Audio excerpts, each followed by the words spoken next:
président du parti clé, Maître Yakoubou Aïna.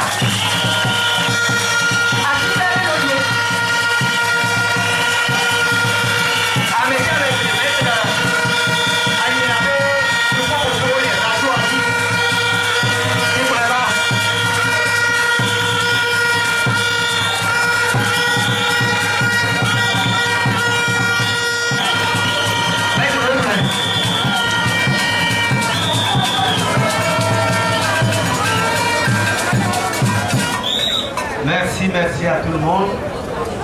Nos premiers mots sont des mots de félicitations et d'encouragement à l'endroit de toute l'Assemblée pour votre mobilisation qui n'a jamais faibli.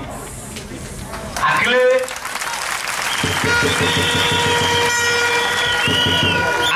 nous avons suivi avec une grande attention et un très grand intérêt tout le travail qui a été accompli jusqu'à ce jour pour pouvoir exiger les réformes. Et je suis venu vous dire que nous nous associons à toutes ces démarches et que nous sommes désormais engagés à travailler avec toutes les organisations ici présentes pour que ces réformes deviennent réalité.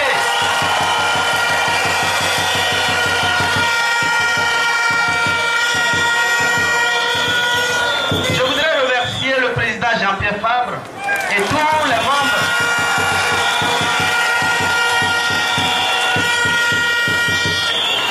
membres du Présidium de CAP 2015, les responsables des EDDH et toutes les autres organisations partenaires qui se mobilisent chaque fois pour que ces marches pour réclamer les réformes puissent se tenir.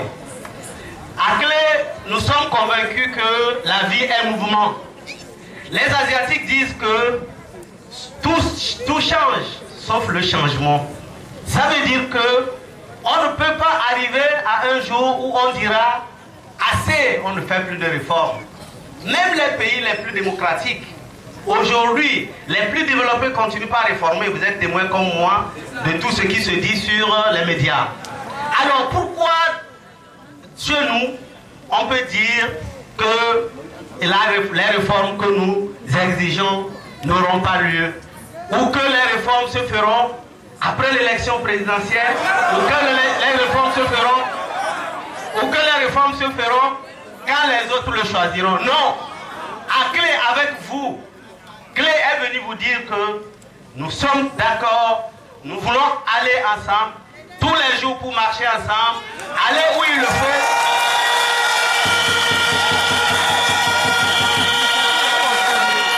De lever à séquencer pour exiger que les réformes là, constitutionnelles et institutionnelles soient réalisées ici et maintenant.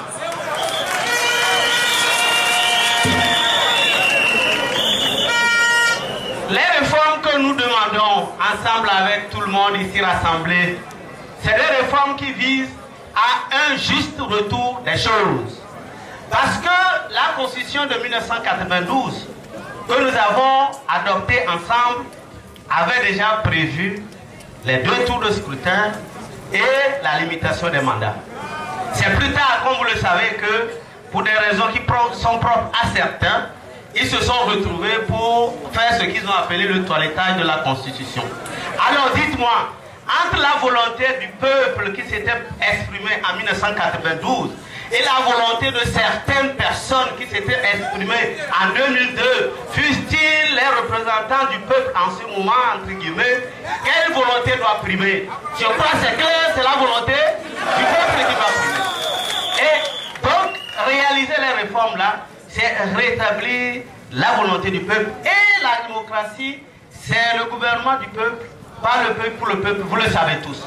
C'est pourquoi à Clé, nous n'avons jamais hésité, dès que la question des réformes s'est posée, de nous associer à cela, même si c'est la première fois que nous avons ensemble, avec les autres organisations, participé à une marche pour exiger les réformes.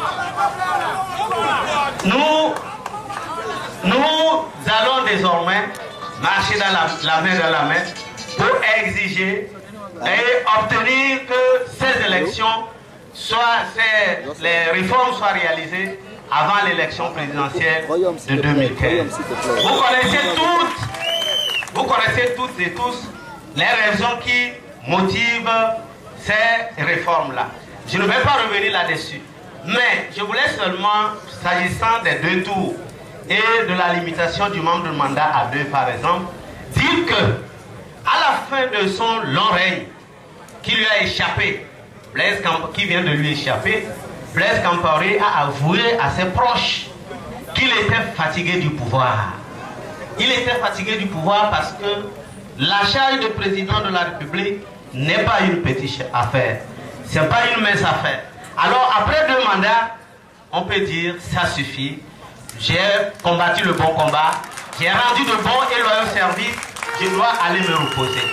Voilà pourquoi le constituant de 1992 avait prévu de limiter le nombre de mandats à 2.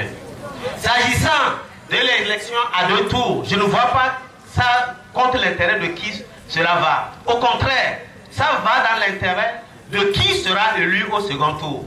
Parce que le premier tour peut faire que si on a une élection à un seul tour, un candidat même avec 12%, en exagérant même avec 6%, s'il y a beaucoup de candidatures, peut devenir président du Togo. Mais vous voyez quelqu'un nous diriger avec 6% seulement des voix, ce n'est pas normal. C'est pourquoi il est nécessaire qu'on revienne aux 2 tours pour l'élection présidentielle, pour conférer plus de légitimité au candidat qui sortira des urnes comme étant le président du Togo. Voilà pourquoi, à clé, nous nous associons à ces démarches-là, à toutes les démarches qui visent à obtenir que les réformes soient réalisées avant l'élection présidentielle de 2015. Vous savez aussi que notre pays a connu des lendemains d'élections souvent douloureux. Alors pour que cette fois-ci, nous puissions vivre en paix maintenant, pendant et après les élections, il est nécessaire que les réformes institutionnelles soient réalisées. Qu'on revoie la composition et le fonctionnement de toutes les institutions intervenant dans le processus électoral de son début jusqu'à la fin. Voilà pourquoi nous pensons que, et nous exigeons ensemble avec tout le monde ici présent, avec tous les Togolais qui sont rassemblés actuellement dans les autres préfectures du Togo, nous exigeons que les réformes institutionnelles et constitutionnelles soient réalisées ici et maintenant.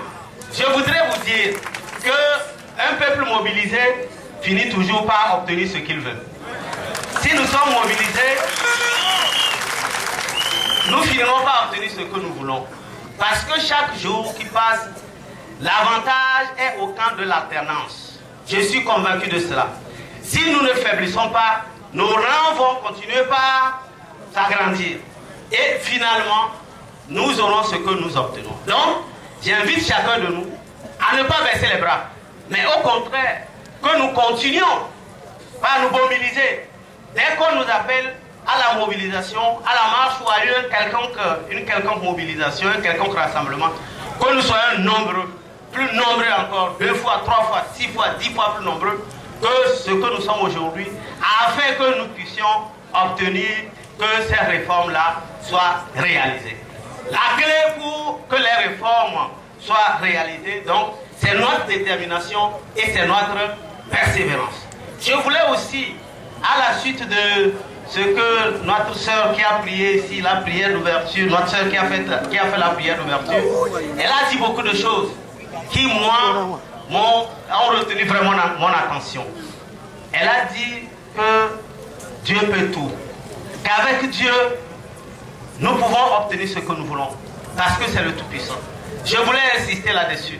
Le Constitution de 1992, vous le savez, avait dit, nous, peuple togolais, nous plaçons sous la protection de Dieu. Et même les réformes ultérieures n'ont pas enlevé cette première phrase de la Constitution, du préambule de la Constitution. Alors, si nous mettons notre confiance en Dieu, quelle que soit notre obédience religieuse, Dieu, il est unique.